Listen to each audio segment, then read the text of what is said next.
Pack your things. This is over. Grace Monroe's hands froze on the pregnancy test she'd been about to show her husband. The two pink lines blurred as her eyes tried to make sense of what she'd just heard. What? Her voice came out small in the high-ceilinged penthouse. Andrew Hale didn't even look at her. He was loosening his tie, checking his phone, moving through their home like a man already gone. I said we're done, Grace. I'm ending this marriage. Andrew, I'm pregnant. He finally looked at her then.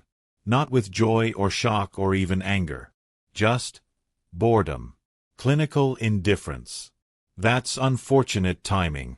The pregnancy test fell from her fingers, clattering against the marble floor. Unfortunate timing? We've been trying for 2 years. You said you wanted. I wanted a lot of things. Andrew pulled out his phone, scrolling while he talked to her. Then I realized you're not who I thought you were. You don't fit the world I'm building. I need someone who belongs in my life, not someone I have to explain. Grace felt the room tilt. Someone like who? Like Victoria. She understands business, understands what it takes to maintain a certain standard. You're too ordinary, Grace. I see that now. I'm carrying your child. Children, actually. He gestured at the test on the floor without really looking at it. According to my assistant who saw your doctor's appointment on the shared calendar. Twins. Congratulations. But that doesn't change the fact that this marriage is over. Grace's laugh came out broken. You're leaving me while I'm pregnant with twins because I'm too ordinary? I'm leaving you because I've outgrown you. The locks will be changed tomorrow. My lawyer will send divorce papers. The prenup is clear. You get nothing. I suggest you figure out your next steps quickly. He walked out. Just like that. The door didn't even slam. It closed with a quiet, expensive click that somehow hurt worse than shouting would have. Grace stood there in her carefully prepared surprise dinner, ribeye steaks growing cold, wine she couldn't drink, tiny baby booties wrapped in ribbon, and understood with perfect, terrible clarity that her entire life had just ended. Or maybe, as she'd learn over the next 10 years, it had just begun. Stop. Whatever you're doing right now, stop. Put down your coffee. Pause your scrolling. Because what you just heard was the beginning of the most satisfying comeback story you'll hear all year. Picture this, a woman, pregnant with twins, thrown out of her own home by a billionaire CEO who decides she's too ordinary for his image. Fast forward 10 years. That same CEO invites her to his wedding, specifically to humiliate her, to show her how much better his life is without her. But she shows up. With their 10-year-old twin sons he never knew existed. In matching tuxedos. Looking like royalty. And what happens next? His entire wedding implodes. His reputation? Destroyed. His bride? Walks out. His empire? Crumbles. All because Grace Monroe decided that dignity is more powerful than revenge. But before we dive into how Grace went from abandoned and pregnant to CEO destroyer, I need you to do something. Tell me in the comments right now. Where are you listening from and what time is it? Seriously, drop your location below. I'm Dr. Mason, and I'm going to be down in those comments reading every single response and interacting with you because we're building something special here. This is Dr. Mason Long Stories, and if you're new here, hit that subscribe button immediately. We tell stories about real people who turn pain into power, who choose building over burning, and who prove that the best revenge is becoming someone you're proud of. Now let me take you back to where this all started. The night Grace's life fell apart and she had to decide who she was going to become. Grace had spent 3 hours preparing for this moment. The steaks were from that boutique butcher in Tribeca that Andrew always raved about, $1.80 each, which had made her wince even though they could afford it. The wine was from their wedding year, saved for something special. The table was set with the good china, candles flickering, everything perfect. She'd wrapped the baby booties herself, soft yellow fabric because they didn't know the gender yet. Didn't know there were 2 babies. That surprise had come at this morning's appointment. Twins, Mrs. Hale. Congratulations. Grace had driven home in a daze of joy, already planning this evening. After 2 years of trying, of hope and disappointment and doctor's appointments and Andrew's growing frustration with the inefficiency of the whole process. Finally, they were going to be parents. She'd imagined his face when she told him. The way his usual control would crack into something real. The way he'd pull her close and maybe, just maybe, they'd feel like they used to, like partners, like people who chose each other. The apartment was immaculate. Grace had made sure of it. Andrew hated disorder, hated anything that suggested their life was anything less than perfect. The art on the walls was museum quality. The furniture was designer. The view of Central Park was worth more than most people's homes. Sometimes Grace walked through these rooms and felt like a ghost haunting someone else's life. When Andrew's key turned in the lock at 8:47 p.m., nearly 2 hours late, Grace's stomach fluttered with nervous excitement. "Andrew, I made dinner. Your favorite." He walked past her like she was furniture. His suit was damp from the October rain, his expression distant and cold. "We need to talk." Those 4 words. Grace felt them like ice water. "Okay." She tried to smile. "Actually, I have something to tell you too. Something wonderful. Pack your things." The world stopped. "What?" Andrew finally looked at her, and Grace realized with horror that she didn't recognize the man standing in her kitchen. When had he become this? Or had he always been this, and she'd been too in love to see it? "This marriage is over, Grace. I'm done pretending." "Pretending what?" Her voice cracked. "Andrew, we've been together 5 years. Married for 3. What are you?" "I've met someone else. Someone who actually fits my life. Someone who belongs in this world." He said it like he was discussing a business merger. Casual. Factual. "Victoria understands what I'm building. She comes from the right background, knows the right people.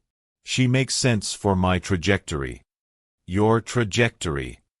Grace repeated the words like they were in a foreign language. "Andrew, I'm your wife. A mistake I'm correcting." He pulled out his phone, already distracted. "Look, this doesn't have to be ugly. The prenup is clear. You'll leave with what you came with, I'll move forward with my life. Clean break. I'm pregnant." The words came out barely above a whisper, but they landed like bombs. Andrew's fingers paused on his phone screen. "What did you say?" "I'm pregnant. I found out this morning. Twins, Andrew. We're having twins." Grace's hand went instinctively to her stomach. "I know we've been struggling, but this is what we wanted. This is—" "No." Andrew's voice was flat. "This is a complication. An unfortunate one, but manageable." Grace felt bile rise in her throat. "Manageable? These are your children. These are cells. Barely developed. You'll take care of it, obviously." The suggestion hit her like a physical blow. "Take care of it? You mean, no." "No, Andrew, I'm not. These are our babies." "They're not babies. They're a problem." He was already typing on his phone. "I'll have my assistant send you information for a clinic. Something discreet. I'll cover the costs, obviously. I'm not getting rid of my children." Grace's voice rose, finally matching the hysteria she felt building in her chest. Andrew looked at her then with something that might have been pity if it wasn't so laced with contempt. "Then you're doing this alone. I want no part of it." "And Grace." His smile was cruel. "Good luck raising twins on a gallery assistant's salary." "Oh wait, you don't have a job anymore, do you? You gave that up to be my wife." The realization of her position hit like a wave. No job. No savings of her own. No family in New York. They'd moved here for Andrew's career. Her friends had slowly drifted away, one by one, as Andrew had found them unsuitable for his social circle. She had nothing but the man standing in front of her, telling her she was too ordinary to deserve the life they'd built together. "The prenup," she whispered. "I signed that prenup." "You did. And it's ironclad. My lawyer made sure of that." Andrew headed toward the bedroom. I'm staying at the Carlisle tonight. I suggest you make arrangements. Like I said, the locks change tomorrow. Andrew, please. He turned at the bedroom door. You know what your problem is, Grace? You always thought love was enough. That being kind and supportive and ordinary was enough. But it's not. In my world, in the world that matters, you need more than a sweet smile and good intentions. You need pedigree. You need connections. You need to be an asset. I was an asset. I supported you through everything. You were a placeholder until I figured out what I actually needed.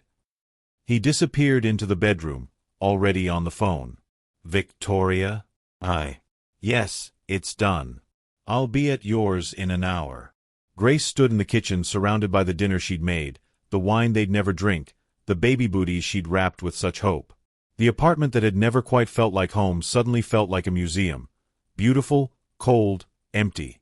She should have been crying. She probably would later. But right now, she just felt numb. And underneath the numbness, something else was building. Something hard and determined and utterly new. She wasn't going to disappear. She wasn't going to be erased from Andrew Hale's story like an unfortunate footnote. She was going to survive this. And her children, these two tiny lives depending on her, they were going to thrive. Grace picked up the pregnancy test from where it had fallen. 2 pink lines, clear and undeniable. It's okay, she whispered to her stomach. It's going to be okay. We don't need him. It would be years before she believed those words. But that night, in that cold, perfect apartment, Grace Monroe made a choice. She chose them. Her children. Her future. And she chose herself. Grace woke up on the couch fully dressed, the baby booties still clutched in her hand. For a moment, she thought maybe it had been a nightmare.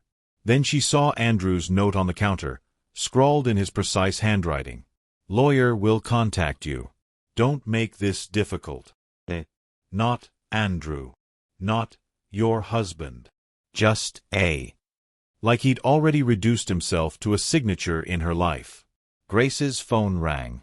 Unknown number. Mrs. Hale? This is Martin Schaefer with Schaefer and Associates. I represent your husband in the matter of your divorce. Her hands shook as she answered. That was fast. Mr. Hale is efficient. I'm emailing you the preliminary paperwork. Given the prenuptial agreement you signed, this should be straightforward. You'll receive $50,000 as a settlement, and obviously you'll need to vacate the apartment by end of week. $50,000? Grace's laugh was hollow. For 3 years of marriage? For 3 years where you had no income, no expenses, and contributed no assets to the marriage. The prenup is very clear, Mrs. Hale. You might want to consult your own attorney, but I assure you, this document is airtight. Grace hung up without responding. $50,000. In Manhattan.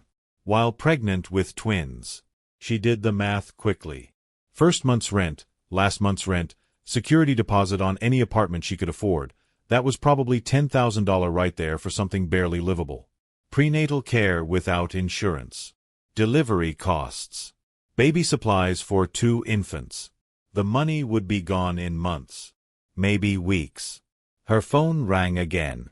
This time, a familiar name, Elena. Grace answered and immediately started crying. Gracie? What's wrong? Talk to me. Elena Ramirez had been Grace's college roommate, her bridesmaid, one of the few friends who'd survived Andrew's systematic isolation. She lived in Queens, taught high school, and had always been suspicious of Andrew's too perfect persona. Between sobs, Grace told her everything. That bastard.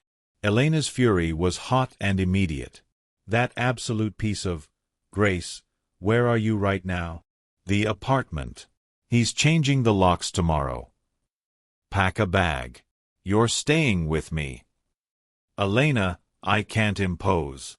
You're not imposing. Your family. And that. Elena's voice dropped to something dangerous. That man is going to regret this. I promise you. I don't want revenge, Grace said, surprised to find it was true. I just want to survive. You'll do more than survive, Gracie. You're the strongest person I know. You just forgot for a while. Grace looked around the penthouse. All this luxury, all this perfection, none of it was hers. It never had been. I'm pregnant, she said quietly. With twins. Elena was silent for a beat. Then, does he know? He knows. He suggested I take care of it. The string of Spanish curses that followed was creative enough to make Grace smile despite everything. Pack your stuff, Elena said firmly. I'm coming to get you. And Grace? Those babies are going to be loved and wanted and perfect. Screw Andrew Hale. He just made the biggest mistake of his life. Grace had learned a lot in 4 months. She'd learned that Elena's one-bedroom in Queens could feel more like home than a penthouse ever had. She'd learned that prenatal care at a community clinic was just as good as the fancy Park Avenue practice Andrew had insisted on. She'd learned that her body could do impossible things. Grow 2 humans while working night shifts cleaning offices, saving every penny for what was coming. She'd learned that $50,000 disappears fast, but determination lasts longer. And at 3:17 a.m. on a freezing February morning, she learned what real pain felt like. Elena! Grace gripped the kitchen counter, the contraction taking her breath away. I think it's time. Elena, already dressed and ready with the hospital bag they'd packed weeks ago, was on her feet instantly. Okay, we practiced this. Breathing, remember? In through your nose. I know how to breathe, Grace snapped, then immediately apologized. I'm sorry. I'm just terrified. I know. But you've got this. Elena grabbed the bag and helped Grace to the door. Let's go meet your babies. The hospital was a 15-minute drive that felt like hours. Grace counted contractions, breathing through them, trying not to think about the fact that she was doing this alone. No husband. No partner. Just her and Elena and 2 babies who were about to enter a world that had already tried to reject them. At the hospital, everything became a blur of bright lights and urgent voices and pain that she didn't think was survivable until suddenly, somehow, she survived it. One more push, Grace. Come on, you can do this. And she did. At 6:23 a.m., the first baby arrived with a scream that sounded like fury and determination and life all at once. It's a boy.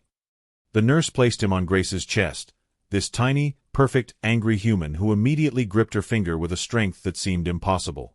Hi, Grace whispered through tears. Hi, baby. I'm your mom. 2 minutes later, his brother followed. Quieter, smaller, but no less fierce in the way he looked at her with brand new eyes. Another boy. Congratulations, Mama. You've got twins. Grace held them both, one on each side of her chest, and felt her entire world reorganize itself around these 2 tiny lives. Noah, she said, looking at the first boy, the louder one. Your name is Noah. Then to the second, the observer, and you're Caleb. Elena, crying in the corner, came over to meet them. They're perfect, Gracie. They're absolutely perfect. They are. Grace looked at her sons, her boys, her reason, her everything, and made them a promise. I will never let anyone make you feel unwanted. You are loved. You are chosen. And I will build you a life worth living. Noah wailed his agreement. Caleb just held her finger tighter. It was the hardest and best moment of Grace's life. If Grace thought pregnancy while working night shifts was hard, she discovered that newborn twins made that look like vacation. Elena's one bedroom became a chaotic hub of diapers, bottles, and very little sleep. Grace took the couch, the boys shared a corner near the window in a second-hand playpen, and both women operated on coffee and determination. I can't keep imposing on you, Grace said one night, bouncing a crying Noah while Caleb nursed. You're not imposing. You're family. Elena was washing bottles at the sink. But Grace, we do need to talk about long-term plans. My landlord is already side-eyeing the baby situation. Grace knew. The lease said 1 occupant. They were pushing it with 3 adults and 2 infants. I've been thinking about that. Grace switched Noah to her other arm, trying to replicate the rhythm that sometimes calmed him. I can cook. You can cook. Elena looked confused. No, I mean, I can cook. Like, really cook. Remember in college, I catered that fundraiser? And I used to make those tamales for the art gallery events. You made tamales that people literally fought over. What about it? What if I started catering? Small stuff at first. I could work from home. Well, from wherever home ends up being. People always need food for events. Elena turned, studying her. You're serious. I have to do something. I have $11,000 left from the settlement. I need to make it work. Grace looked at her sons. For them. Okay. Elena dried her hands. All business. Then we make it work. What do you need? What Grace needed was business cards, a health department permit, a portfolio, and a miracle. What she got was Elena's network of teacher friends who needed affordable catering for school events, a borrowed commercial kitchen at a church basement, and a crash course in running a business from YouTube videos watched at 2 a.m. while nursing. Her first job was a retirement party for a teacher. Budget, $200. Guest count, 30. Grace made tamales, rice, beans, and her grandmother's tres leches cake. She worked through the night while the boys slept in carriers, packed everything in borrowed containers, and delivered it herself. The thank you email came 2 hours later. Grace, that was the best food we've had at a school event in years. Can I recommend you to other teachers? That recommendation became 3 more bookings. Those 3 became 10. Grace was making $300 here, $500 there, not enough to live on, but enough to glimpse possibility. 6 months in, she had regular clients. A year in, she had a waiting list. You need a name, Elena said, watching Grace pack an order for a 50-person office lunch. You can't keep calling it Grace's Catering. You need something that sounds professional. Grace looked at her boys, now toddling, getting into everything, filling the small space with noise and life and purpose. Arcadia, she said. Arcadia Kitchen. What's Arcadia? A paradise. A place of refuge. Grace smiled. Seemed fitting. By the time Noah and Caleb were 3, Grace had moved into her own apartment.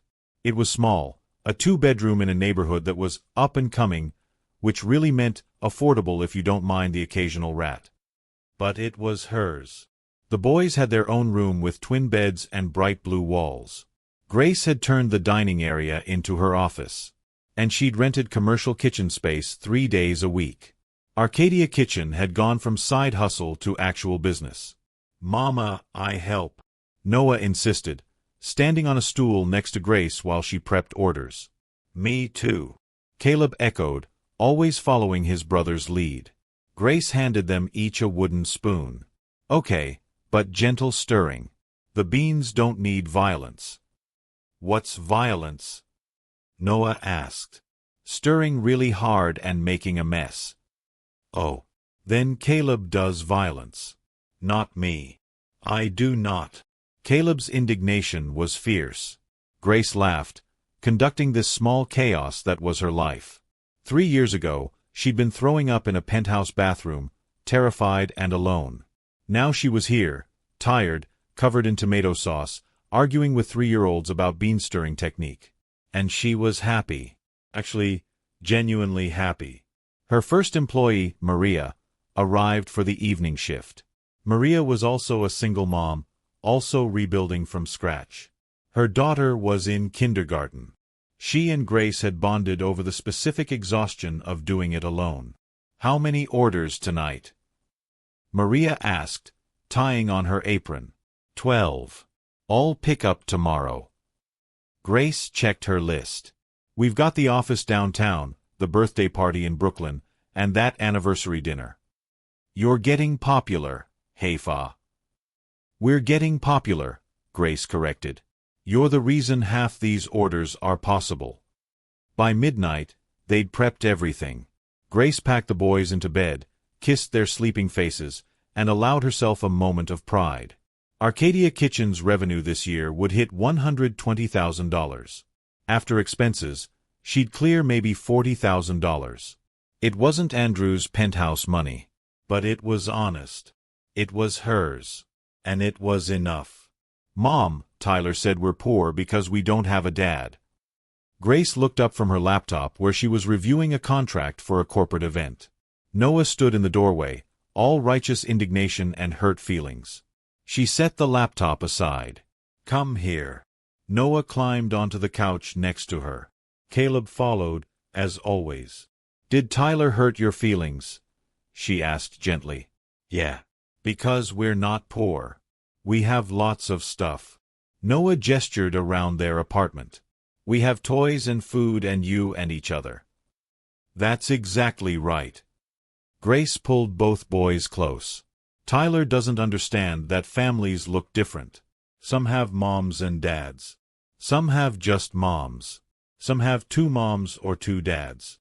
Some have grandparents or aunts or friends. What matters isn't who's in the family, it's how you love each other."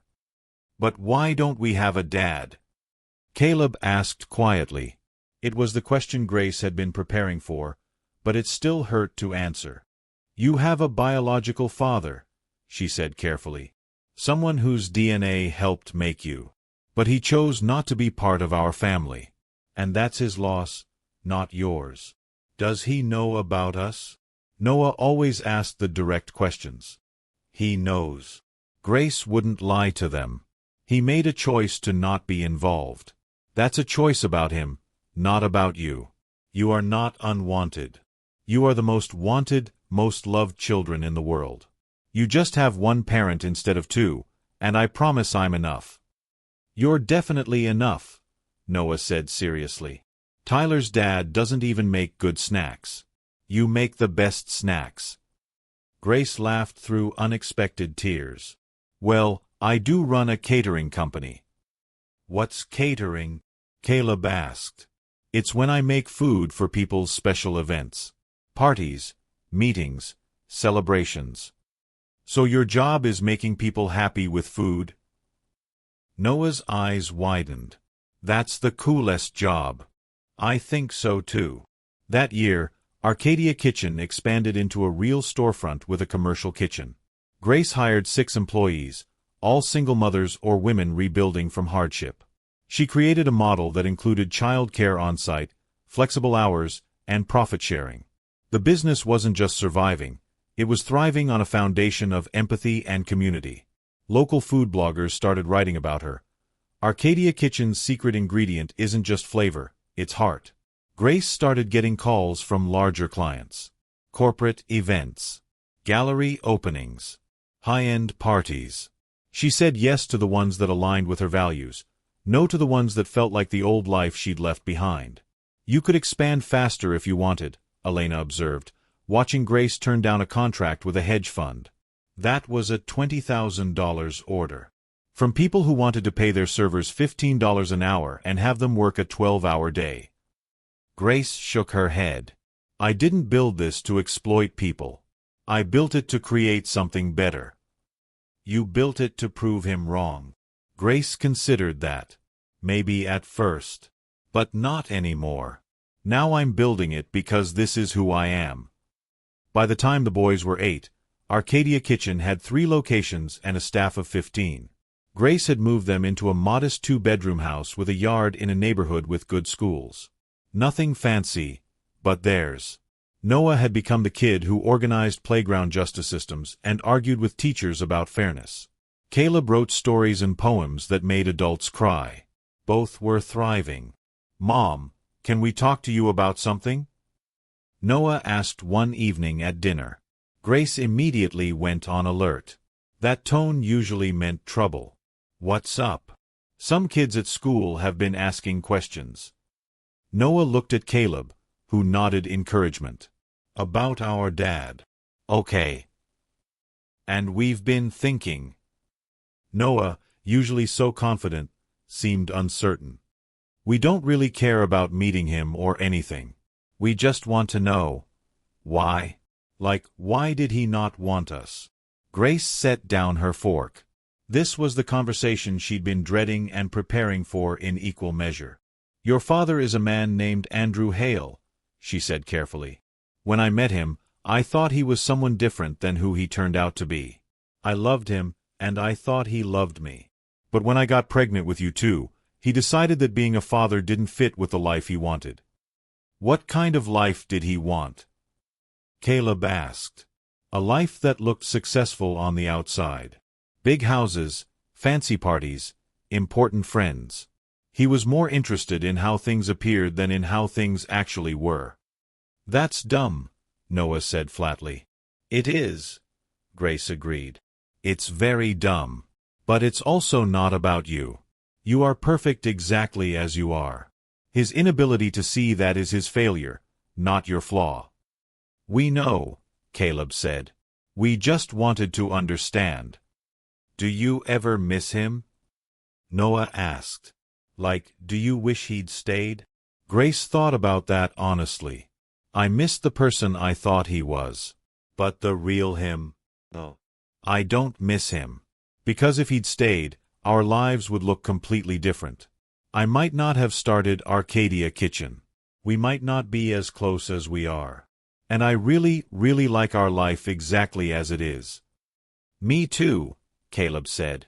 "Same," Noah agreed. Then, with the casual resilience of children, "Can I have more rice?" Just like that, the existential crisis was over and dinner resumed. Grace watched her sons, these two incredible humans she'd made and raised and loved, and felt grateful for the life they'd built together. No penthouse.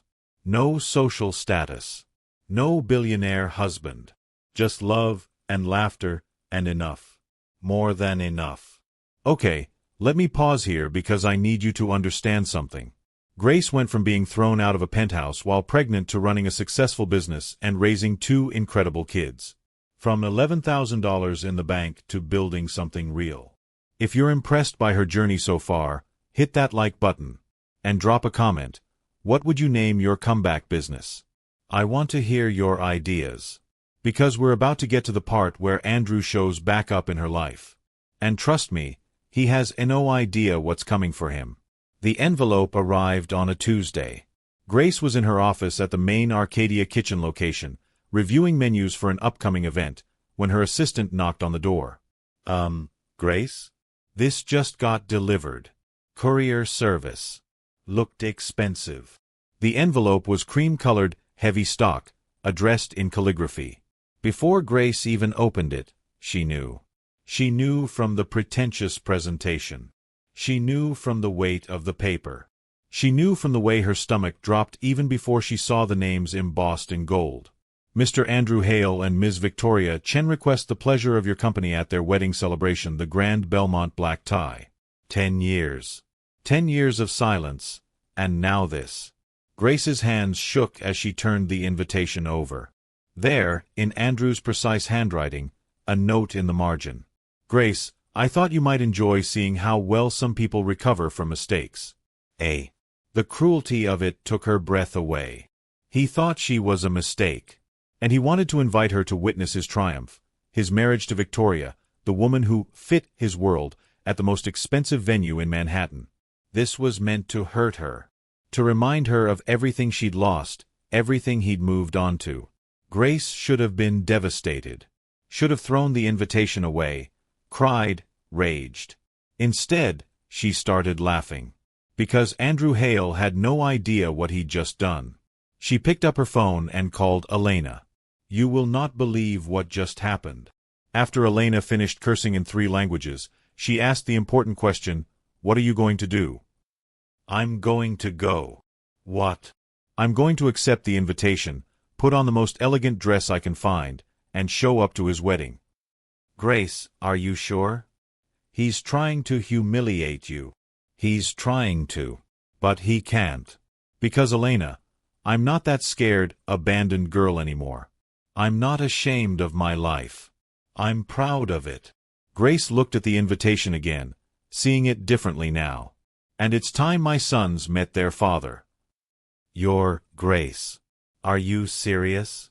You're bringing the boys." He invited me to see how well he's recovered. I'm going to show him what he lost.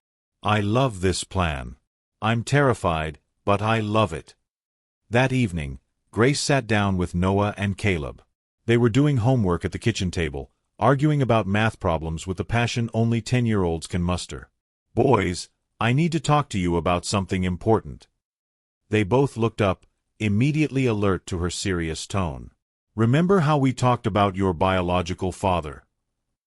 "Andrew Hale," Noah said immediately. He'd clearly been thinking about this. "The guy who didn't want us." "Yes. Well, he's getting married. And he sent me an invitation." Caleb's eyes widened. "Why would he do that?" "I think he wanted to make me feel bad about myself. To show me how successful his life is." "That's mean," Noah said flatly. "It is mean. But here's what I'm thinking." Grace pulled out the invitation, showed them the expensive cardstock, the elegant calligraphy. "I'm thinking we should go." Both boys stared at her like she'd suggested flying to the moon. "Why would we go?" Caleb asked. "If he's mean." "Because I want to show him something. I want to show him that we're not ashamed. That our life is good. That he didn't break us. We built something better without him." Noah's eyes lit up with understanding. "You want to show him he made a mistake." "Not exactly. I want to show him the truth. And the truth is that you two are extraordinary. I'm proud of our life, and his opinion doesn't define us." "Can we wear tuxedos?" Noah asked, already tactical. Grace laughed. "If you want to." "We definitely want to." Noah looked at Caleb. "We're going to look so cool." Caleb was quieter, more thoughtful. "Mom, are you sure? What if it makes you sad?" Grace pulled him close. "I'm sure. And I won't be sad, because I'll have you two with me." "We should do it," Noah decided with the certainty of a general planning an invasion. "We should go and show him we're awesome." "Are we awesome?" Caleb asked, genuinely uncertain. "So awesome," Noah confirmed. "Mom runs a whole company. We both got straight A's last quarter. I won the science fair. You won the writing contest. We're objectively awesome." Grace laughed through tears. "When did you learn the word objectively?" "Last week. Mrs. Rodriguez says I have an advanced vocabulary." "Well, Mrs. Rodriguez is objectively correct." Over the next 2 weeks, Grace and the boys prepared like they were going to battle. Which, in a way, they were. Elena insisted on helping with wardrobe. "This is psychological warfare," she said, pulling Grace through dress shops. "You need armor that looks like elegance." They found it in a boutique in Soho, a midnight blue gown that moved like water and made Grace look like she'd stepped out of a classic film. Simple, elegant, expensive in a way that didn't scream but whispered. "That's the one," Elena said when Grace emerged from the dressing room. "You look like a woman who won." "I haven't won anything, Grace. You built a business from nothing. You raised 2 incredible kids alone. You created a whole life that's happy and meaningful and real. That's winning. This dress just makes it official." The boys got fitted for tuxedos at a formal wear shop where the tailor kept commenting on how well-behaved they were. "Most kids this age are squirming everywhere," he said, adjusting Noah's jacket. "You two are little gentlemen." "Our mom taught us how to be in fancy places," Noah explained seriously. "She says being uncomfortable isn't an excuse for being rude." "Your mom is a wise woman." Caleb, trying on his bow tie, looked at himself in the mirror with something like wonder. "We look like we're in a movie." "We kind of are," Noah said. "Except we're the good guys, and our dad is the villain." "Noah," Grace corrected gently. "He's not a villain. He's just a person who made bad choices." "Isn't that what makes someone a villain?" Grace couldn't exactly argue with that logic. The night before the wedding, Elena came over with wine for Grace and hot chocolate for the boys. They sat in Grace's modest living room, the tuxedos hanging carefully in the guest room, the dress in Grace's closet like a promise. "Are you nervous?" Elena asked while the boys were brushing their teeth. "Terrified," Grace admitted. "What if this is a mistake? What if I'm just setting myself up to get hurt again?" "Then you'll handle it, like you've handled everything else." Elena squeezed her hand. "But Grace, I don't think that's what's going to happen. I think Andrew Hale has no idea what's about to hit him. I'm not trying to destroy him. I know. You're just trying to exist honestly. But sometimes that's the most devastating thing you can do to a liar." Noah emerged from the bathroom, Caleb behind him. "Mom, we have a question." "Shoot." "If Andrew asks to talk to us, do we have to be nice to him?" Grace considered this carefully. "You have to be polite. But you don't have to pretend to feel things you don't feel. You can be honest." "Good," Noah said. "Because I have some things to say about abandoning children." "Noah, we're not going there to lecture him." I know. We're going to show him we're fine without him." Noah nodded seriously. "But if he asks, I'm just saying, I have prepared remarks." Grace tried not to laugh. "You've prepared remarks?" "Caleb wrote them. I'm just the spokesperson."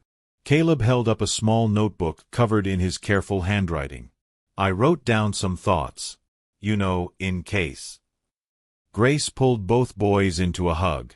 "You two are incredible. You know that." "We know," Noah said confidently. "We're pretty sure," Caleb amended, more cautious. That night, after the boys were asleep, Grace stood in her bathroom looking at herself in the mirror. 10 years ago, she'd stood in a different bathroom, in a different life, and felt her world end. Tomorrow, she was going to walk into the world that had rejected her and show them exactly what they'd lost. Not for revenge. Not for vindication. Just for truth. She touched the slight scar on her abdomen from the C-section that had brought her sons into the world. Evidence of what she'd survived, what she'd built, who she'd become. "Here we go," she whispered to her reflection. Tomorrow, Andrew Hale was getting married. And Grace Monroe was about to teach him the most expensive lesson of his life. The Grand Belmont was exactly the kind of venue Andrew would choose. Marble columns. Crystal chandeliers that probably cost more than Grace's house. A terrace overlooking Central Park. Everything designed to announce, "I have arrived. I am important. Witness my success." Grace stood on the sidewalk outside with Noah and Caleb, all three of them dressed like they belonged at a royal wedding, and took a deep breath. "You okay, Mom?" Caleb asked quietly, taking her hand. "I'm perfect." Grace squeezed his hand, then Noah's. "Remember, we're not here to cause a scene. We're just here to exist. That's all." "Existing is our specialty," Noah said confidently. "We do it every day." Grace laughed despite her nerves. "That's true. Okay. Let's do this." They walked through the massive doors into a scene that looked like something out of a magazine. Manhattan's elite everywhere. Grace recognized a senator, at least 2 judges, several CEOs whose companies she'd read about. The kind of people Andrew had always wanted to impress. A server offered them champagne. Grace took a glass. The boys got sparkling cider in fancy flutes that made them feel sophisticated. "This place is like a museum," Caleb whispered. "But louder. And with more people who look constipated," Noah added under his breath. "Noah." Grace tried to look stern but failed. "What?" "That lady over there looks like she swallowed a lemon. And that guy's face is so tight I think his bow tie is cutting off circulation." Grace bit back a laugh. "Be nice." "I am being nice. I'm being honest and nice. That's multitasking." They moved through the cocktail hour, Grace's heart hammering. She hadn't seen Andrew yet. Maybe he wasn't even. "Grace." The voice came from behind her. Female. Uncertain. Grace turned to find a woman in her early 40s, elegant in a champagne-colored dress, staring at her with something between recognition and confusion. "I'm sorry, do I know you?" Grace asked politely. "I'm Victoria." Victoria Chin. The woman extended her hand, her engagement ring catching the light. Massive, ostentatious, exactly what Grace would have expected. Andrew's fiancée. I don't think we've met, but your name was on the guest list. Grace shook her hand, maintaining perfect composure. Grace Monroe. Thank you for having us. Victoria's eyes dropped to the boys, then back to Grace, clearly trying to place the relationship. Us. My sons. Noah and Caleb. Both boys shook Victoria's hand with the polite formality Grace had taught them. Victoria's smile was polite but puzzled. How do you know Andrew? Before Grace could answer, another voice cut through the air like ice. Grace. Andrew. Grace turned slowly, giving herself a moment to prepare for seeing him again. He looked older. Still handsome, money preserved that, but there were lines around his eyes that hadn't been there 10 years ago. His hair was going silver at the temples.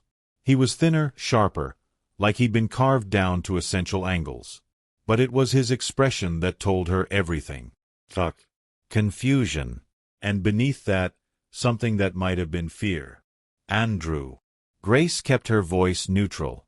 Thank you for the invitation. His eyes went from her to the boys and back again. She watched him do the math, saw the moment the numbers didn't add up the way he wanted them to. Who? He cleared his throat. Who are these children?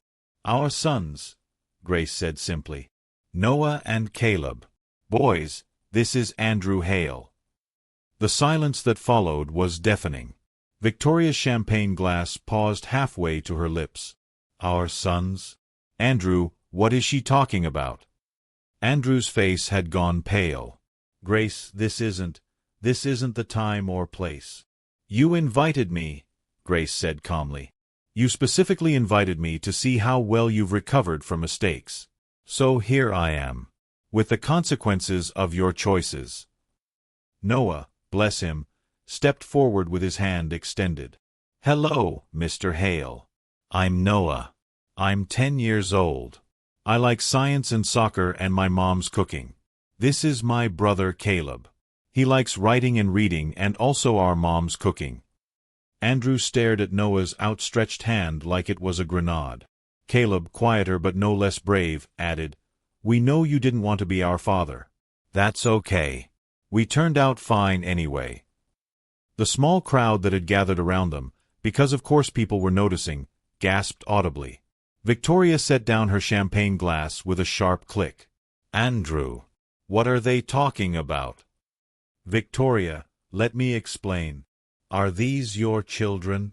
Her voice rose, elegant composure cracking. It's complicated. They're 10 years old. Victoria did the math publicly, in front of everyone. We've been together for 8 years. Which means, her eyes widened. You had children when we started dating? I didn't have them. They weren't part of my life. Because you told me to get rid of them, Grace said quietly. When I told you I was pregnant. The night you threw me out and changed the locks. The crowd was growing. Phones were coming out. Someone was definitely recording this. A man Grace vaguely recognized, one of Andrew's groomsmen, stepped forward. Andrew, is this true? It's not how it sounds.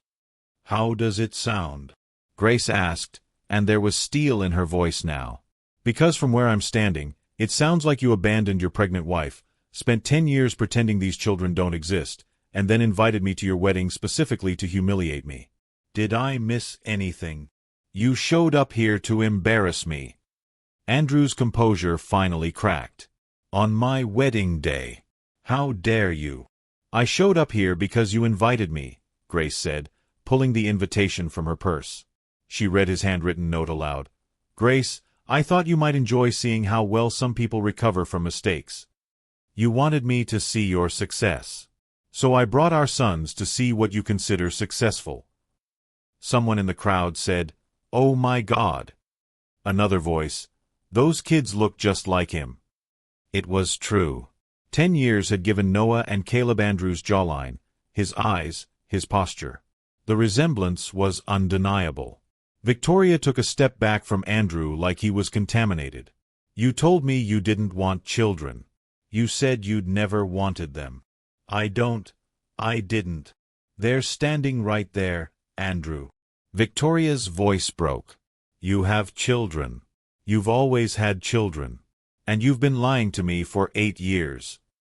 Victoria, please. Did you pay child support? The question came from the senator Grace had recognized earlier. His voice was hard. Did you provide for those boys at all? Andrew's silence was damning. Noah, with the devastating honesty only children possess, answered, No, sir. Mom did everything.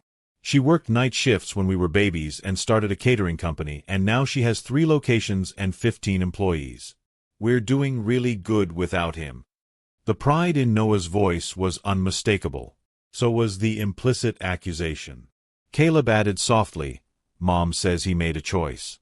And we respect people's choices. But we also respect the truth.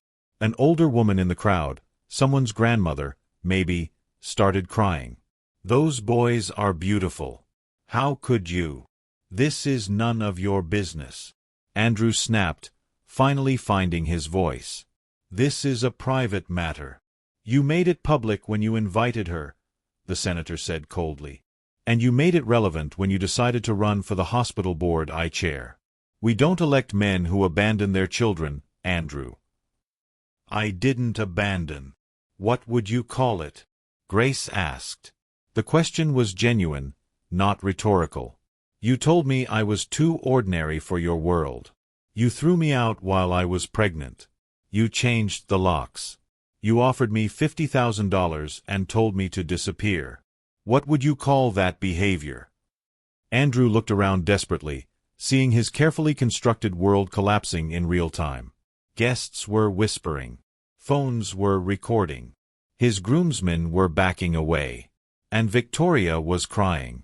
I can't do this, Victoria said, pulling off her veil.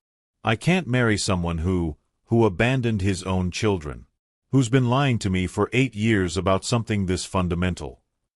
Victoria, please, let me explain. Explain what? That you're capable of throwing away your own children? That you spent a decade pretending they don't exist? That you invited their mother to our wedding to make her feel small? Victoria's voice was shaking. What kind of person does that, Andrew? He does that, Noah said helpfully. But like Mom says, that's information about him, not about us. Grace put a hand on Noah's shoulder. That's enough, sweetheart. But I have more prepared remarks. Save them. Victoria looked at Grace directly. How did you survive? Raising twins alone. One day at a time, Grace said honestly. I worked. I built a business. I loved my children. And I stopped waiting for someone who didn't deserve us. I'm sorry, Victoria said, and she meant it. I'm sorry for what he did to you. Don't be sorry for me. I'm happy. Grace looked at her sons. We're happy. Victoria nodded, then turned to Andrew. The wedding is off. Victoria. I will not marry a man who abandons his children. I will not build a life on that foundation. She walked away, her family following. The crowd began to disperse, but the damage was done. Grace could hear the conversations. Did you know he had kids? Abandoned them, apparently. And then invited the mother to his wedding? That's sociopathic. The board is going to hear about this. My firm just renewed his contract. We'll need to review that. Andrew stood alone in his perfect venue, watching his perfect wedding collapse around him. He looked at Grace with something that might have been hate or might have been recognition of his own reflection. Are you satisfied? He asked. This isn't about satisfaction, Grace said quietly. I didn't come here to destroy you, Andrew. I came here because you invited me, and I wanted my sons to see that they don't have to hide from your shame. Your choices are yours. Our life is ours. Those boys are none of your concern. You made that clear 10 years ago. I could fight for custody. Grace laughed. Actually laughed. With what grounds? You abandoned them before they were born. You've paid nothing. You've shown zero interest in their welfare. You invited us here specifically to hurt me. What judge is going to give you custody? Andrew had no answer. Noah tugged on Grace's hand. Can we go home now? This party is boring. Yeah, Caleb agreed. And there's not even good food. What kind of wedding doesn't have good food? Grace smiled. You're right. Let's go home. She walked past Andrew without another word, her sons on either side of her, and out of the venue that was supposed to showcase his triumph. Behind them, she could hear the chaos continuing. The wedding coordinator trying to make announcements. Guests asking for their gifts back. Andrew's voice raised in argument with someone. But Grace didn't look back. They'd come. They'd existed. They'd told the truth. That was enough. Grace had called an Uber because she'd sold her car last year, didn't need it in the city, and the payment was better spent elsewhere. The driver looked at them in the rearview mirror. You folks coming from a wedding? Technically, Grace said. Did someone get married? Noah grinned. Nope. The bride left. Oh, one of those weddings. The driver nodded knowingly. Always drama at the expensive ones. They rode in comfortable silence for a while. Then Caleb asked, Mom, are you okay? I'm perfect, baby. Why? Because we just saw him. Our biological father. And he was... Caleb struggled for words. Mean, Noah supplied. He was mean and selfish and exactly like you said he'd be. Did it bother you? Grace asked. Seeing him. Noah considered this. Not really. Like, I thought maybe I'd feel something. Sad or angry or something. But mostly I just felt like, grateful. For what? That you're our mom and not him. Because he seems miserable. Even with all the money and the fancy wedding and everything, he seemed like the saddest person there. Grace's eyes filled with tears. When did you get so wise? I've always been wise. You're just now noticing. Caleb leaned against Grace's shoulder. I wrote something. After you told us about the wedding. Want to hear it? Always. Caleb pulled out his small notebook. It's called Enough. Some people think that love is loud like chandeliers and wedding crowds, but I think love is quiet hands that help with homework, make demands that you be kind and brave, and true love is my mom. Love is you. A father who could walk away might have money, might have say, but wealth is not the same as worth, and blood alone can't prove your birth into family, into home, we're loved. We're chosen. We're not alone. Grace was full on crying now. So was the Uber driver. That's beautiful, Mijo, she managed. It's true, Caleb said simply. The driver pulled up to their modest house in their modest neighborhood and turned around. Ma'am, I don't know what happened at that wedding, but your boys are incredible. And you clearly did that by yourself.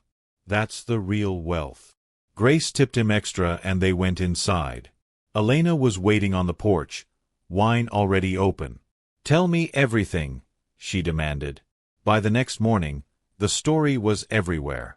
Not because Grace had said anything to the press, but because half the wedding had posted on social media before they'd even left the venue.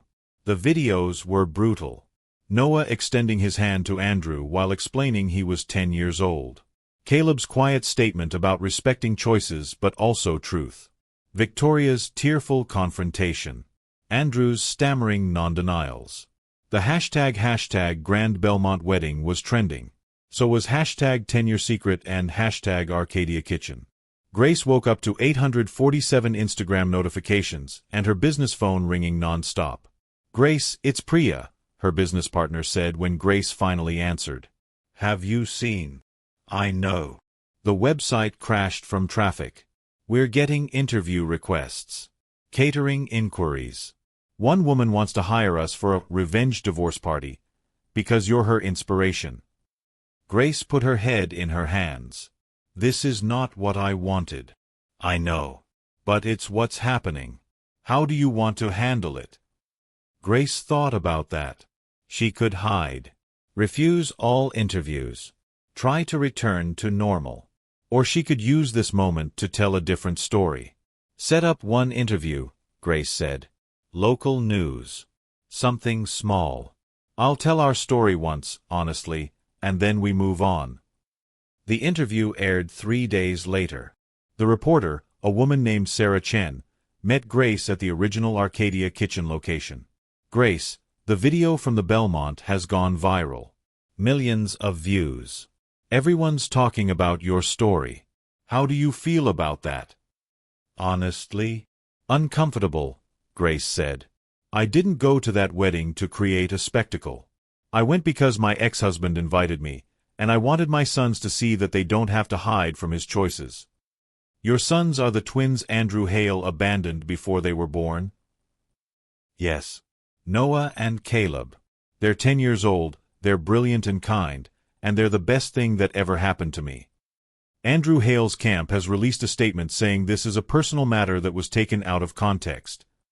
There's no context that makes abandoning your pregnant wife acceptable, Grace said firmly.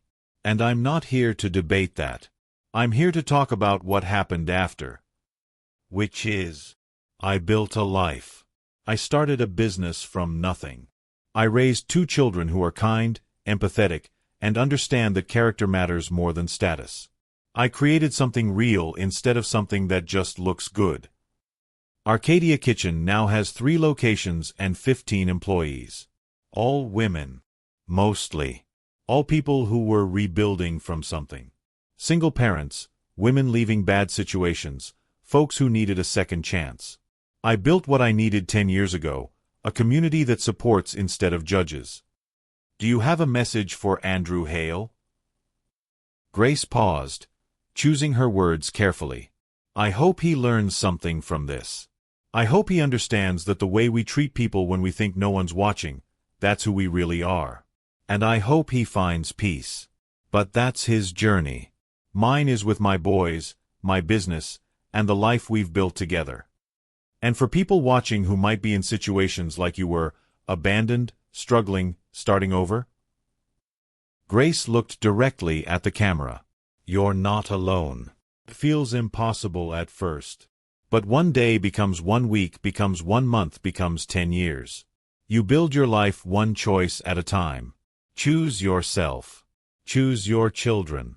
Choose truth over image. And don't let anyone tell you you're not enough, because you are. The interview ended. Grace went back to work. But the impact was just beginning. Andrew Hale's world didn't just crack, it shattered. The hospital board position he'd been courting? Withdrawn. The senator who'd called him out publicly? Started an investigation into his business practices. His company's board? Called an emergency meeting. Victoria's father, a major investor in one of Andrew's ventures? Pulled his funding and threatened legal action for moral breach of contract. The clients who'd valued his discretion and family values found new representation. Within a week, Andrew had lost his hospital board nomination, 2 major clients, his engagement, his reputation, the respect of his peers. His lawyer called Grace 3 times trying to arrange a discreet settlement before she finally answered. Ms. Monroe, my client is prepared to offer a generous support package. Your client had 10 years to offer support, Grace said calmly. Where was the generous package when I was working night shifts with newborn twins? Where was it when I couldn't afford health insurance? Where was it when the boys needed winter coats and I was choosing between heating and food? Mr. Hale is willing to make amends. Mr. Hale is willing to make this go away. That's different. Grace paused. But here's what's going to happen. Your client is going to pay 10 years of back child support. He's going to contribute to their college funds. And he's going to do it quietly, without press releases or claims of being a changed man. This isn't about redemption. This is about responsibility. The amount you're requesting is modest, considering My lawyer will send over the calculations. They're based on what the court would have ordered 10 years ago. This is me being generous. The lawyer sputtered. Mr. Hale may wish to pursue custody. Grace laughed. Please do. Please have your client explain to a family court judge why he's suddenly interested in the children he told me to abort. I would love to see that. The settlement came through a week later. $180,000 in back support, plus $50,000 annually going forward, plus college fund contributions. Every penny went into trusts for the boys and into Arcadia Kitchen's community programs. Grace didn't keep a cent for herself. Okay, pause for a second because I need you to understand what just happened. Andrew lost his wedding, his reputation, and his standing in the community. Not because Grace destroyed him, but because she simply told the truth. If you're satisfied with this outcome, hit that like button right now. And drop a comment. Do you think Andrew got what he deserved? Or should Grace have handled it differently?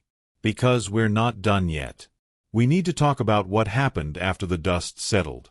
How Grace's life changed. How the boys processed everything. And yes, whether Andrew ever actually learned anything. Life after the Belmonts settled into something Grace hadn't expected. Better. Arcadia Kitchen's profile had exploded. But instead of becoming a celebrity chef chasing fame, Grace used the attention to build programs she actually cared about. A cooking school for single mothers.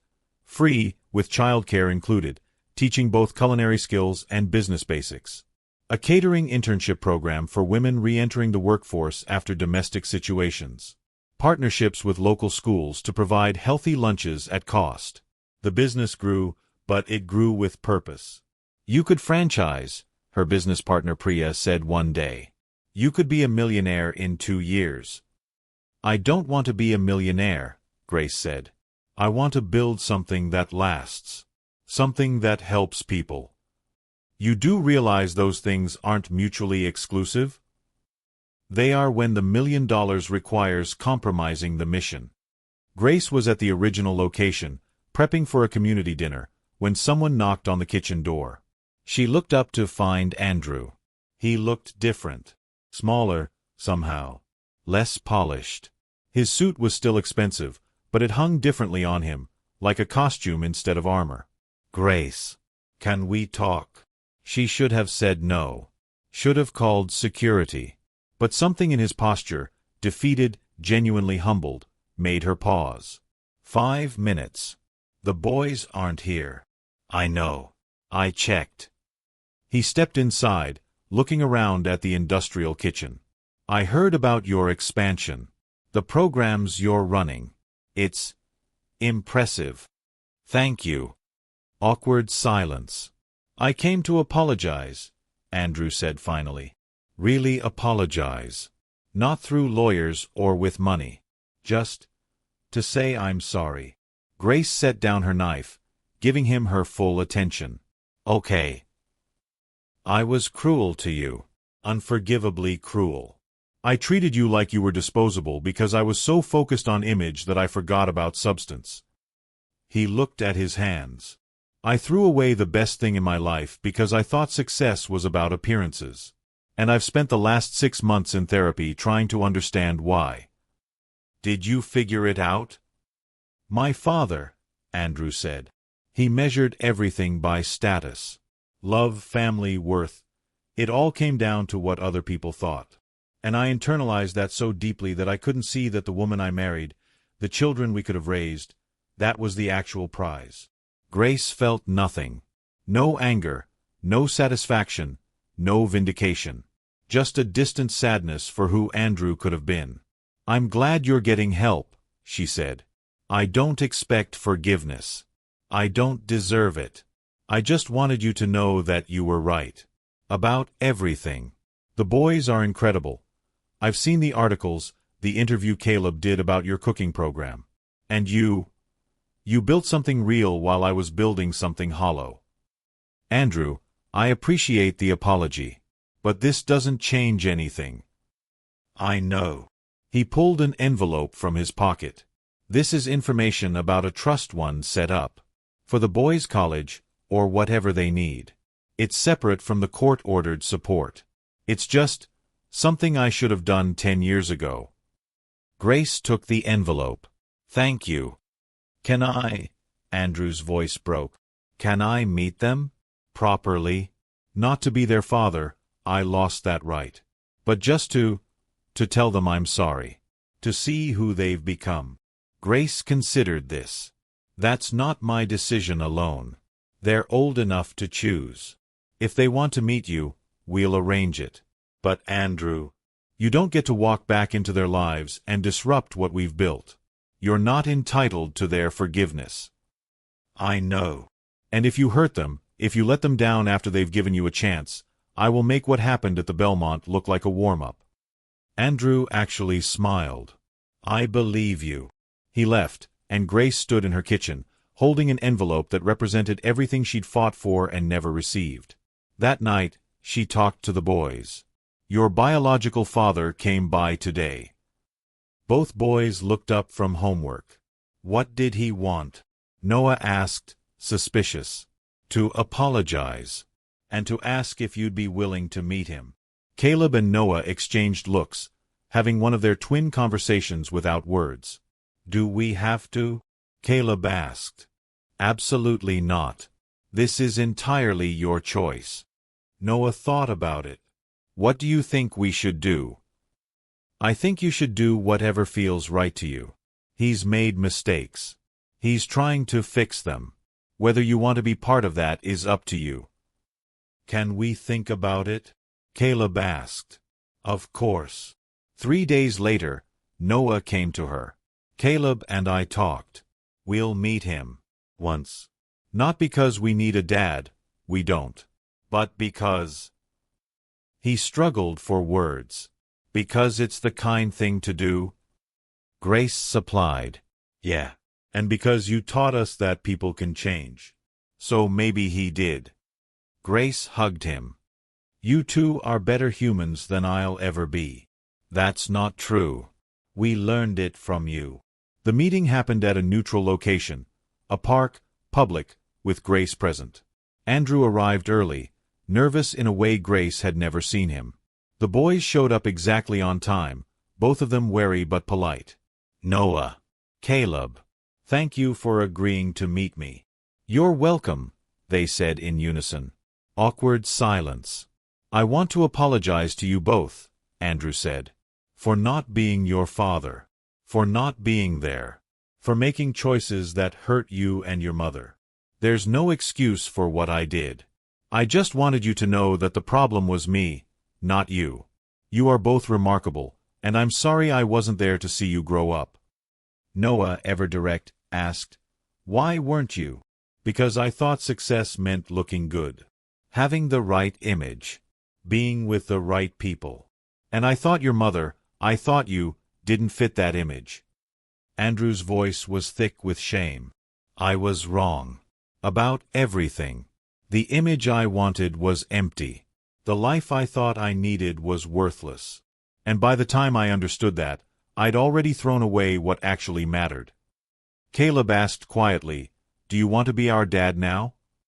I don't know if I've earned that right. But I'd like to be someone in your life. If you'll let me. Not to replace what you have. Your mom is extraordinary. Just to know you. To support you. To do what I should have done from the beginning. The boys looked at each other again. We'll think about it, Noah said finally. We don't need a dad. We have Mom and Aunt Elena and Maria and the whole Arcadia family. But maybe you could be, I don't know, someone who shows up sometimes. I will absolutely show up, Andrew promised. Whenever you want. However you want. Caleb pulled out his notebook. I wrote something. About fathers and choices and what makes family. Want to hear it? I would be honored. Caleb read a poem about how family is built through daily choices, not biology. About how love is action, not words. About how some people get second chances if they prove they've changed. Andrew cried. Not performative tears. Real, genuine grief for what he'd lost and what he was trying to earn back. That's beautiful, he said when Caleb finished. "You're an incredible writer." "I know," Caleb said matter-of-factly. "Mom says I get it from her side of the family." Despite the tension, everyone laughed. They didn't resolve everything that day. But they started something. A fragile, cautious connection that might become something real if Andrew did the work. Grace watched from a bench, letting the boys navigate this themselves, ready to intervene if needed. But they didn't need her. They were handling it with grace and wisdom beyond their years. Just like she'd taught them. 5 years after the Belmont, Grace sat in her office at Arcadia Kitchen's flagship location. The business now had 7 locations across 3 boroughs. 53 employees. A foundation that had helped 200 women start their own businesses. A cooking school that had graduated 150 students. Noah was 15, already talking about studying social justice in college. He'd started a podcast about everyday activism that had 50,000 subscribers. Caleb was publishing his 2nd book of poetry. The first had sold 30,000 copies, with all proceeds going to literacy programs. Both boys had a relationship with Andrew. Cautious, boundaried, but real. He showed up to their games, their readings, their events. He'd proven over 5 years that he was trying to change. He'd never be Dad. That role didn't exist in their family structure, and they were fine with that. But he was Andrew. Someone who cared. Someone who showed up. Someone learning that presence matters more than presence. Grace's phone rang. Unknown number. "Ms. Monroe? This is Catherine Ward from the mayor's office. We're hosting a small business award ceremony next month, and we'd like to honor Arcadia Kitchen for community impact. Would you be willing to accept?" Grace smiled. "I'd be honored." The ceremony was small. City council chambers, local press, businesses being recognized for making New York better. Grace stood at the podium with Noah and Caleb beside her, accepting an award for something she'd started in desperation and built with determination. "When I started Arcadia Kitchen 15 years ago," she said, "I was a single mother with twin newborns, $11,000 in the bank, and no idea how I was going to survive. I didn't set out to build a business empire. I just wanted to feed my children and keep the lights on." The audience laughed gently. But somewhere along the way, I realized that my story wasn't unique. There are thousands of women in this city starting over, building from nothing, trying to create something better for their families. And I wanted to build something that helped them the way I needed help. Grace looked at her sons. "My boys taught me that success isn't about image. It's about impact. It's not about what you have, it's about what you give. And the real measure of a life isn't wealth or status. It's whether you made the world better, even in small ways, for the people around you." She held up the award, a glass sculpture that caught the light. "This belongs to every woman who took a chance on herself. Every mother who worked 2 jobs. Every person who started over and refused to quit. You're the real heroes. I'm just someone who was lucky enough to build something that could help." The applause was genuine. Warm.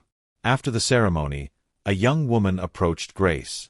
She was maybe 25, nervous, holding a baby.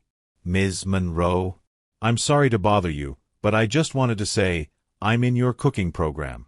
The one for single mothers. And it's changing my life. I just got hired by a catering company, and I start next month. And I wanted to say thank you." Grace hugged her. "You did the work. You changed your life. I just provided the kitchen." "You provided hope," the woman corrected. "That's bigger than a kitchen." That night, back home in their house, bigger now, but still modest, Grace sat with the boys in the kitchen. "Mom, you're Instagram famous," Noah announced, scrolling through his phone. "The award video has 2 million views." "That's nice," Grace said absently, reviewing invoices. "You're not even excited." Noah was baffled. "You're viral." "Being viral isn't the same as being valuable," Grace said. "The video will be forgotten by next week. But that woman I talked to after the ceremony? She has a job. She has hope. That lasts." Caleb looked up from his writing. Is that why you did all this? To help people like her? I did it to help people like me, Grace corrected. 15 years ago, I was her. Scared, alone, desperate for a chance. I'm just paying forward what I needed. Do you ever think about the Belmont? Noah asked. About what happened with Andrew? Sometimes, Grace admitted. Not as much as I used to. Do you regret going? Grace thought about that. No. I don't regret it. Not because of what happened to Andrew, though I think consequences taught him things I never could have. But because you two needed to see that you don't have to hide from other people's shame. His choices were about him. Your worth was never in question. We know, both boys said together. Good. Because that's the real lesson. Not that bad people get punished, though sometimes they do. Not that good people always win, though sometimes we do. But that your value isn't determined by who loves you or who leaves you. It's inherent. You're enough because you exist, not because someone validates you. Noah made a face. Mom, you're getting philosophical. It's weird. I'm a businesswoman who started from nothing. I'm allowed to be philosophical. Fair. Later, after the boys went to bed, Grace stood in her kitchen, not as fancy as the penthouse, not as cramped as Elena's apartment, just right, and thought about the journey. 15 years ago, Andrew had thrown her away like trash. Today, she'd accepted an award for making her city better. The revenge would have been sweet. But this life, these boys, this business, this impact, was sweeter. She'd won. Not by destroying Andrew, but by building something he could never take away. And that, Grace thought, was the best lesson of all. So here's what Grace's story teaches us, and I need you to really hear this. Revenge is temporary. Building is permanent. Grace could have destroyed Andrew at that wedding. She could have screamed, made a scene, publicly humiliated him beyond repair. And yeah, it would have felt good for about 5 minutes. Instead, she just existed. She showed up with her truth, her dignity, and her children. And that quiet honesty was more devastating than any revenge could have been. Your worth is not defined by who abandons you. Andrew told Grace she was too ordinary for his world. He threw her away pregnant. Told her to take care of their children like they were a problem to solve. And Grace? She raised those children into extraordinary humans. Built a business that employs 53 people. Created programs that help hundreds of women. Who was ordinary, Andrew? The best revenge is a life well lived. That's not just a saying. It's truth. Grace didn't win by making Andrew lose. She won by building something so undeniably good that his absence was irrelevant. Children know the truth. Noah and Caleb never felt unwanted because Grace made them feel chosen every single day. She couldn't control Andrew's choices, but she could control how loved her sons felt. And that made all the difference. Character is what you do when you think no one's watching. Andrew spent 10 years thinking he'd successfully erased his mistake. Then Grace showed up at his wedding, and suddenly everyone was watching. The truth came out not because Grace was vindictive, but because Andrew had built his life on lies. And lies collapse when truth shows up. People can change, but they have to do the work. Andrew's not a cartoon villain. He's a person who made terrible choices, faced consequences, and slowly started trying to be better. It took losing everything. It took therapy. It took 5 years of showing up consistently. But he did change. Not because Grace forgave him, because he did the work. That's how redemption actually works. Not through grand gestures, but through daily, consistent choices to be better. Success is measured in impact, not image. Andrew had the penthouse, the status, the perfect wedding venue. All image. Grace had a modest house, a business built on helping others, and 2 sons who write poetry about love as action. Which one is actually successful?